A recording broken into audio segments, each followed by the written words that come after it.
በቤቴል ቲቺንግ ሆስፒታል የጠቅላላ ቀዶ ሕክምናና የላፕራስኮፒ ሕክምና ስፔሻሊስት ነኝ። ኢንተርናል ሄርኒያ የምንላቸው ወይም ደግሞ በውጨኛው የሆዳችን ክፍል ማናያቸው እዛው የሆዳችን ውስጥ ባሉ ክፍተቶች ከአንደኛው ክፍል የሆዳችን ክፍል ወደ ሌላኛው የሆድ ክፍል የሚከሰቱ ሄርኒያዎችን ነው።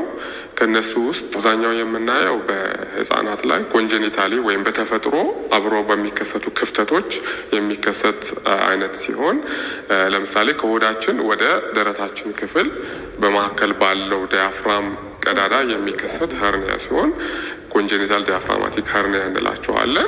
በፊተኛው የሆዳችን ክፍል የሚከሰትና በኋላኛው የደረታችንና በሆዳችን መካከል ባለው የዲያፍራም ክፍል የሚከሰቱ በሚል ይከፈላል። ስለዚህ እነሱ በአብዛኛው በተፈጥሮ ይዘው የሚወለዱ በተፈጥሮ ያለ ችግር ነው ማለት ነው። ስለዚህ ገና እንደተወለዱ የሱን ኢፌክት ወይም የሄርኒያውን ውጤት ህጻናቶቹ ይዘው ሊወለዱ ይችላሉ። ስለዚህ ሳምባ በስርዓቱ አለማደግ፣ ምክንያቱም የአንጀታችን ጨጓራንም ጨምሮ ማለት ነው ወደ ደረታችን ሊሄድ ስለሚችል ሜጀርና ማይነር የምንለው አለ።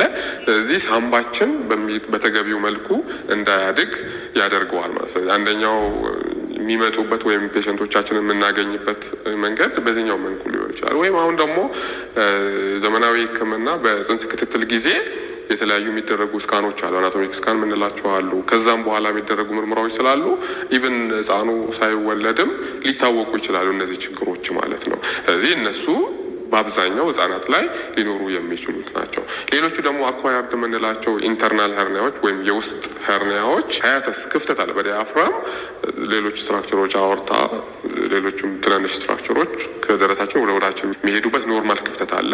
እሱ ከሚፈለገው በላይ በሚሰፋበት ወይም በሚለጠጥበት ጊዜ አሁን ያልኩሽ ሆዳችን ጋር ያሉት ስትራክቸሮች ወደ ሳምባችን ይሄዳሉ። ክፍተቱ ብቻ ሳይሆን የሆዳችን ፕሬሸር ኢንትራአብዶሚናል ፕሬሸር የሚጨምሩ ብዙ ምክንያቶች አሉ። በዛን ጊዜ ስትራክቸሮቹ ሆዳችንን ለቀው ወደ ደረታችን የመሄድ እድል ይኖራሉ ማለት። ስለዚህ ከኢንተርናል ሄርኒያዎቹ እነሱ ይጠቀሳሉ።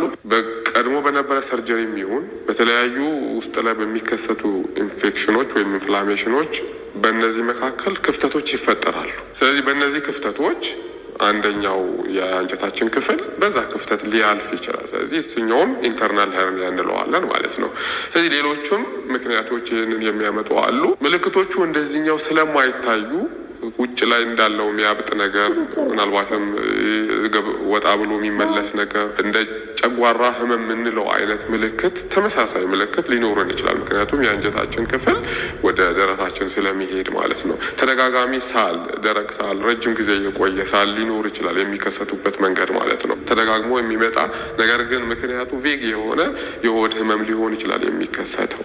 እንደ ኤክስተርናል ሄርኒያውም አንዳንዴ ደግሞ ገብቶ አለመመለስ ችግር ሲከሰት የአንጀታችን መታጠፍ መዘጋትን ስለሚያመጣ እዛኔ በድንገተኛ ሊመጡ ይችላሉ። አንዳንዴም ደግሞ ለሌላ ችግር ብለን በምናደርጋቸው ትላልቅ ምርመራዎች አልትራሳውንድ ሊሆን ይችላል፣ የደረት ራጅ ሊሆን ይችላል፣ ወይም ሲቲ ስካን ይህንን ችግር ሊያገኙ ይችላሉ። በዛ በሚደረግ ምርመራ የተገኘ ችግር ከሆነ መታከም ባለበት ሁኔታ ይታከማል ማለት ነው። ቦቶም ላይ ነው የውስጠኛውም ችግር ቢሆን የከፋ ችግር ከማምጣቱ በፊት ለምሳሌ ኮንጀኒታል ያልነው ህጻናት ላይ የሚከሰተው የሳምባ ማደግን ያስተጓጉላል ብለናል።